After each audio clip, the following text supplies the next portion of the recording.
तर काळकामधलं ऑलमोस्ट आपण पहिल्यांदा काय पाहिलं, युनिटरी मेथड पाहिली होती. नंतर आपण 2 किंवा 3 व्यक्तींचे काही प्रश्न पाहिले होते जे काम करत होते.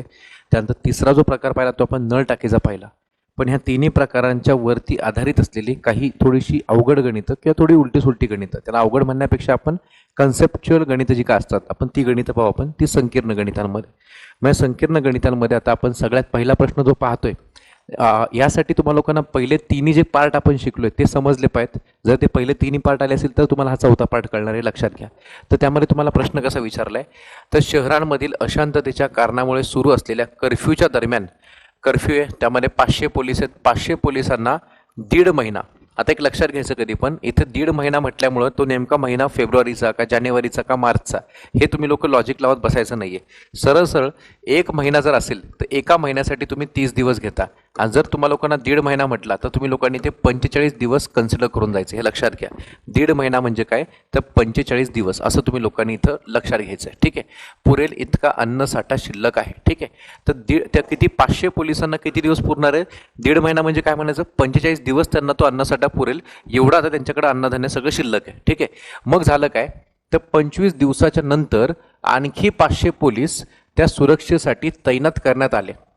किती आले, आणखी 500 आले. म्हणजे काय झालं, आधीच 500 होते त्याच्यामध्ये आणखीन 500 वाढले तर आता झाले 1000 पोलीस. लक्षात घ्या त्या ठिकाणी. तर आता तैनात करण्यात आले.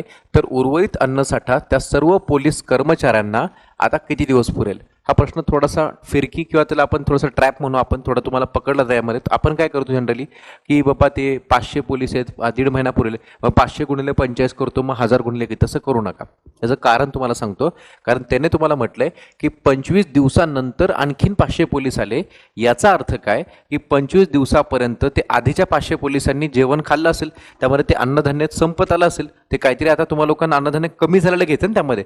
मग आता काय करायचं, ह्याच्या गणिताची पहिल्यांदा अंडरस्टँडिंग करायची. अंडरस्टँडिंग काय की पहिल्यांदा याच्यामध्ये 500 पोलीस होते. लक्षात घ्यायचे सगळ्यांना, पहिल्यांदा 500 पोलीस होते आणि ह्या 500 पोलिसांना ते जे काय अन्न पुरणार होतं ते होतं 1.5 महिना. म्हणजे 45 दिवस त्यांना ते अन्नधान्य पुरणार होतं. पहिले अंडरस्टँडिंग आपण करून घ्या, नंतर आपण ते गणित पलीकडे सॉल्व्ह करूया. ठीक आहे. मग आता झालं काय, याच्यामध्ये पहिल्यांदा पहिली गोष्ट, आता एकूण किती दिवस झाले, तर 25 दिवस झाले.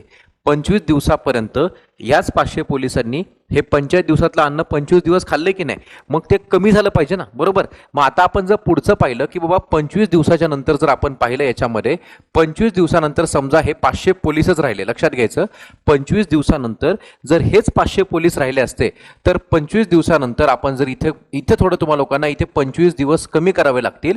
मग 45 मधून जर 25 गेलं तर आता जे काय अन्न शिल्लक आहे ते त्यांना आता फक्त 20 दिवस पुरणार आहे. पण मित्रांनो, ते कोणाला पुरणार आहे माहिती आहे, ते 500 पोलिसांना पुरणार आहे.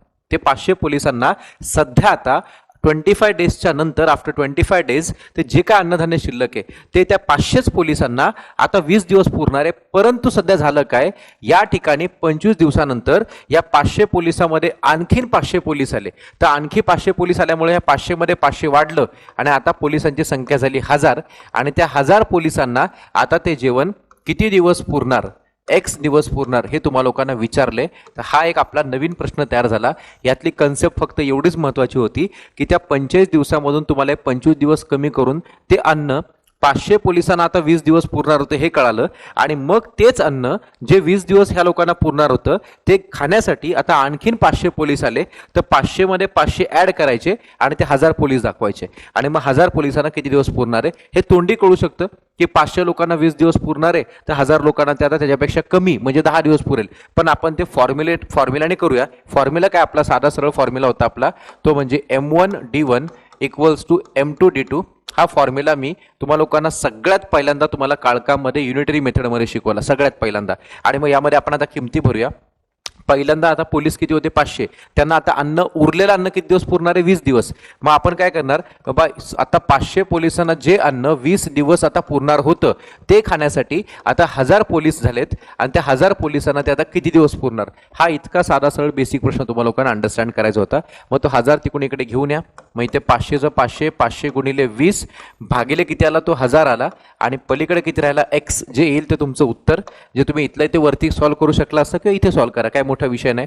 मग त्यामध्ये इथं 500 एक 500 आणि 500 दुने 1000 करून टाका डायरेक्ट. मग बे एक बे, इथं बे एक बे आणि इथला पुढचा शून्य म्हणजे 10.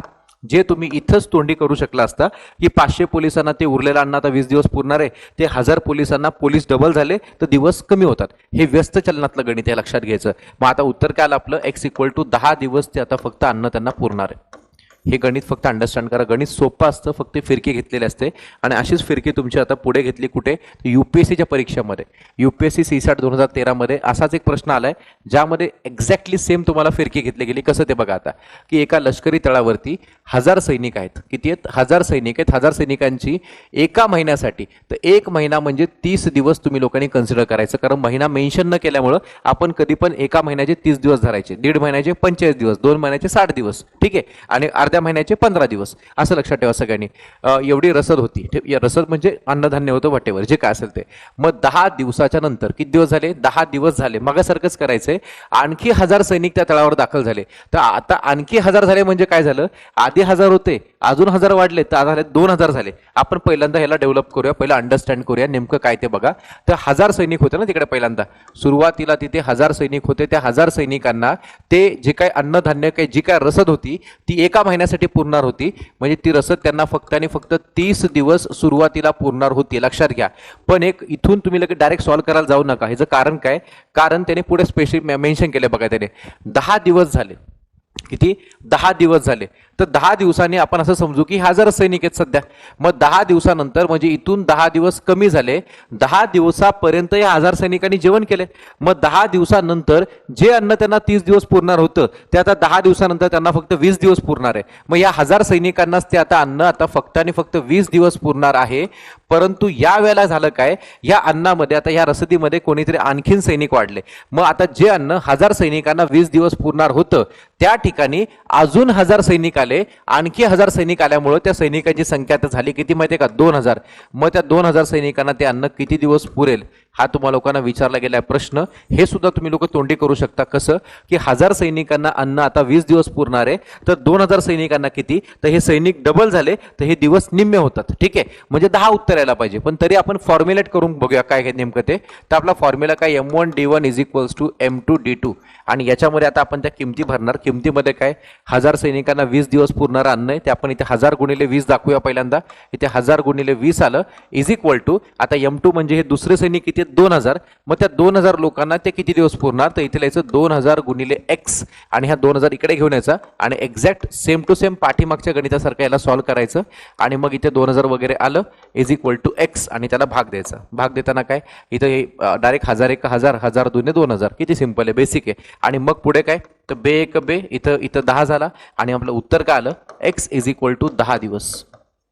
या पद्धतीने हे प्रश्न तुम्हाला लोकांना सॉल्व्ह करायचे. हे जरासं तुम्हाला लोकांना फक्त इथे सुरुवातीला 30चं 20 कसं आलं हे कळलं पाहिजे. म्हणजे 1000 सैनिकांना जे 30 दिवस पुरणारं जे काय अन्नधान्य रसद होती ते आता 10 दिवसानंतर 20 दिवसच त्यांना पुरणार होती. मग 1000 सैनिकांना 30 रसद 20 दिवस पुरणार होती, तर आणखी 1000 वाढले म्हणजे 2000 झाले तर किती दिवस पुरणार, हा तुम्हाला प्रश्न होता. ही तुम्हाला अंडरस्टँडिंग करायची. ठीक आहे, सो आपलं उत्तर असेल पर्याय क्रमांक कितवा, तर चौथा, 10 दिवस ते आता त्यांना पुरणार आहे. ठीक आहे, बरं. त्याच्यानंतर थोडा वेगळ्या पद्धतीचा प्रश्न, ज्यामध्ये पहिलंच बेसिक आपण वापरणार आहे. आता हे तुम्हाला मी 2 मेथडने सांगतो. 2 मेथडमध्ये सगळ्यात पहिली मेथड काय, तर ते एकदम अंडरस्टँडिंग करू, बेसिकने जाऊ आपण. पहिल्यांदा त्यांनी म्हटलंय 2 पुरुष किंवा 4 मुले. हा प्रश्न इथला शब्द महत्वाचा बघा, शब्द बघा सगळ्यांनी. किंवा म्हणजे एक तर 2 पुरुष नाहीतर 4 मुले. 2 पुरुष नाहीतर 4 मुले म्हणजे 2 पुरुष असतील किंवा 4 मुले असतील, यांना एक काम पूर्ण करण्यासाठी 10 दिवस लागतात. याचा अर्थ काय माहितीये का, की 2 पुरुषांना पण 10 दिवस लागतात, नाहीतर 4 मुलांना पण 10 दिवस लागतात. हा त्याचा बेसिक अर्थ झाला, हे लक्षात घ्या सगळ्यांनी. मग याचा अर्थ काय, एक साधं सरळ समजून अंडरस्टँडिंग केलं की 2 पुरुषांची शक्ती ही 4 मुलांनी एवढी, हे लक्षात घ्या. म्हणजे याच्यामध्ये असं अंडरस्टँड करायचंय की 2 पुरुष असतील, त्या 2 पुरुषांची जी काही शक्ती असेल ती 4 मुलांच्या बरोबर आहे. 4 मुलांच्या बरोबर आहे, 4 बारकांली पोरं. ठीक आहे, मग या दोघांची शक्ती एकमेकांची सेम असेल, कारण ह्या 2 पुरुषांना पण 10 दिवस लागतात, 4 मुलांना पण 10 दिवस लागतात. मग आपण त्याला जर समजा असं लिहिलं की 2 पुरुष म्हणजे 2 मेल यांची शक्ती ही 4 मुलांच्या बरोबर आहे. चार मुलांच्या म्हणजे बी म्हणजे बॉईज. मी काय लिहितो बघा की एम म्हणजे पुरुष म्हणजे माणसं आणि बी वापरला तर बी म्हणजे बॉईज म्हणजे लहान मुलं ती. ठीक आहे. आणि मग जर दोन पुरुषांची शक्ती ही चार मुलांच्या इक्वल असेल तर मित्रांनो याच्यामध्ये 100% एका पुरुषाची शक्ती एक एम इज इक्वल टू इथं आपण दोन बॉईज लिहू शकतो. म्हणजे दोन पुरुषांची शक्ती चार मुलांच्या बरोबर असेल तर एका पुरुषाची शक्ती ही दोन मुलांच्या बरोबर असेल. म्हणजे एम म्हणजेच टू बी. एम म्हणजे काय तर एक येते. मग तुम्ही ते एक लिहिलं नाही लिहिलं तुम्ही ते एक लिहिला.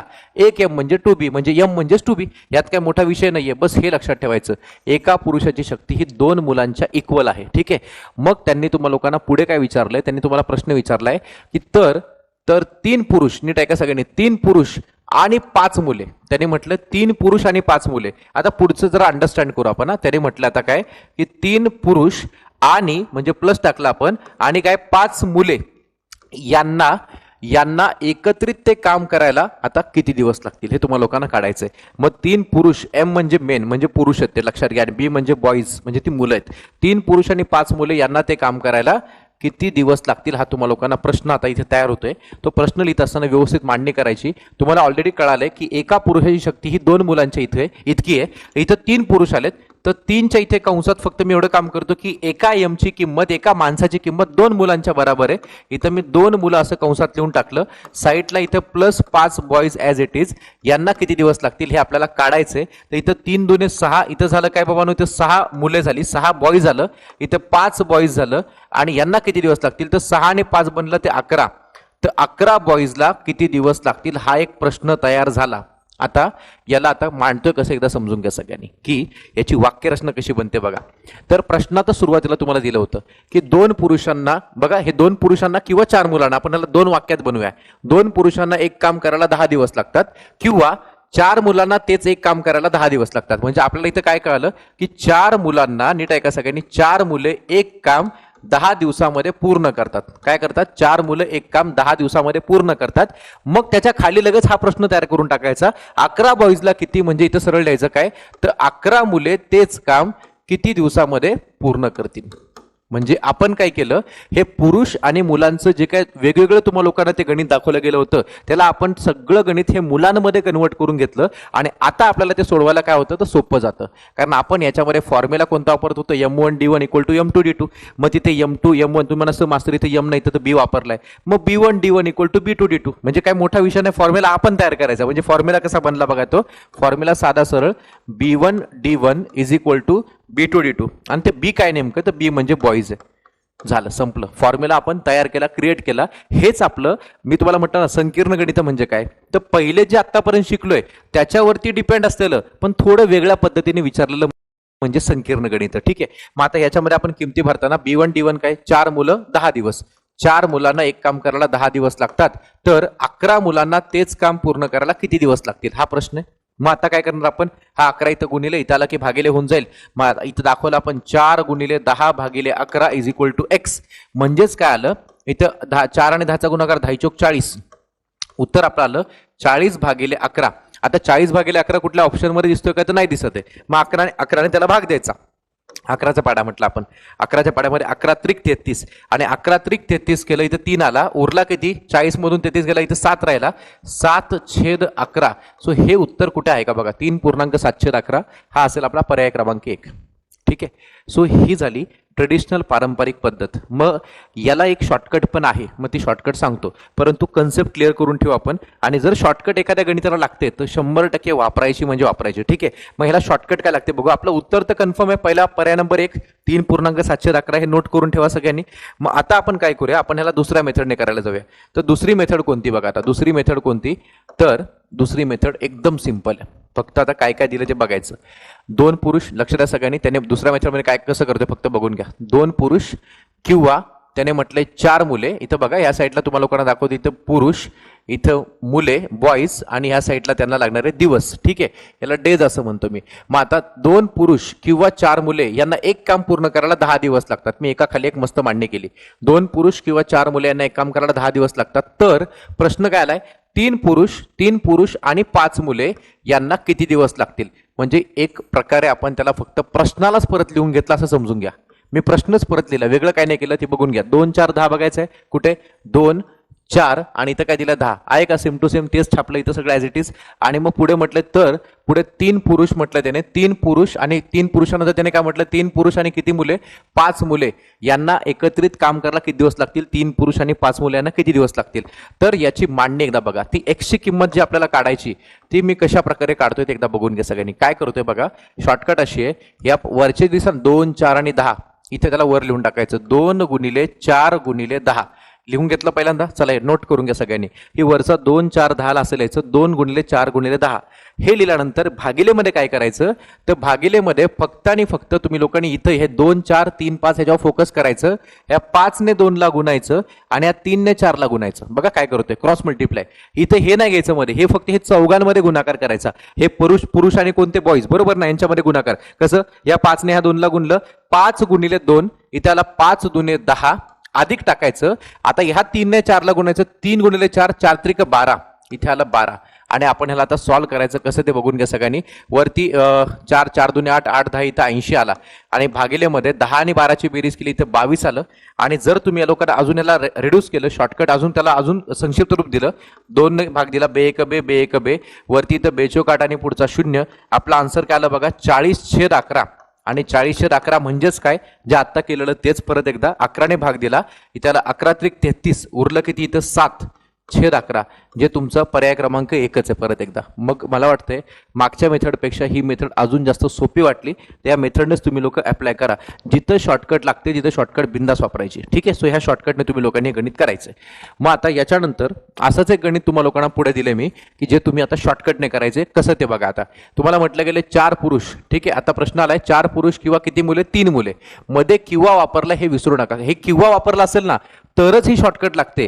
जर आणि वापरलं दोन्हीकडे आणि आलं तर तुम्हाला असं पुढचं गणित मी परत घेतलं पण नाही त्या ठिकाणी शॉर्टकट लागत नाही हे लक्षात घ्या. आणि जरी लागत असेल तर ती वापरायची पण नाही. ती खूप शॉर्टकट पेक्षा ती कन्सेप्टनेस क्लिअर होईल. पण किंवा वापरलं ना तर शॉर्टकट बिंदास वापरायची. काय म्हटलं गेलंय 4 पुरुष किंवा